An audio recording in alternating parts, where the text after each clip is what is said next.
Предлог владиниот кабинет и програмата денеска влегуваат во собраниска процедура.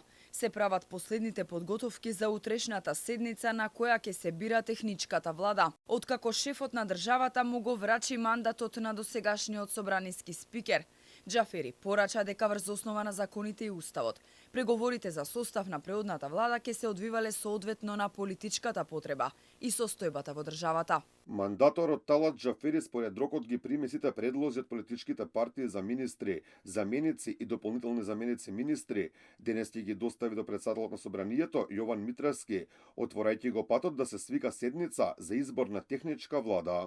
За да се исполни желбата на ДУИ согласно коалицискиот договор со СДСМ и да има технички премиер во последните 100 дена до изборите, мораше да се бира и нов председател на собранието.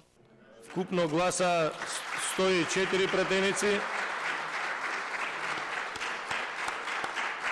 64 претеници гласа за, против 40, воздржани нема. Констатирам дека претеникот Јован Митревски е избран за председател на Собранието на Република Северна Македонија. Утрешната седница може да трае најдоцна до полноќ, кога треба да се избере техничката влада.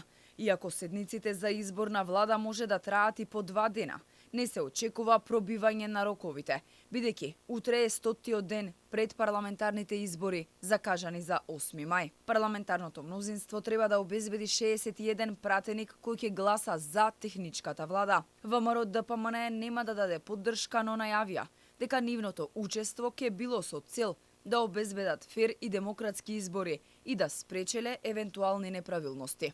Во состав на преодната влада прв вице-премиер ќе биде Бојан Маричич, кој исто така ќе ја извршува и неговата досегашна функција, додека пак Артан Груби ќе биде само министер за политички систем. Предлог министри од опозицијата се Панче Тошковски во МВР и Ѓоко Велковски во Министерството за труд и социјална политика, Елена Петрова, дополнителен заменик за финансии, за информатичко општество и администрација предложен е Стефан Андоновски, а во Министерството за земјоделство Цветан Трипуновски. Техничката влада се бира согласно договорот од Пржино, подпишан на 2 јуни во 2015 година, како механизам за надминување на тогашната политичка криза. Опозицијската ВМРО ДПМН подолго време бараше укинување на пржинската влада, но власта не сакаше да слушне за такво нешто. Калкулациите околу техничката влада и политичките надмудрувања траја повеќе од 2 месеци.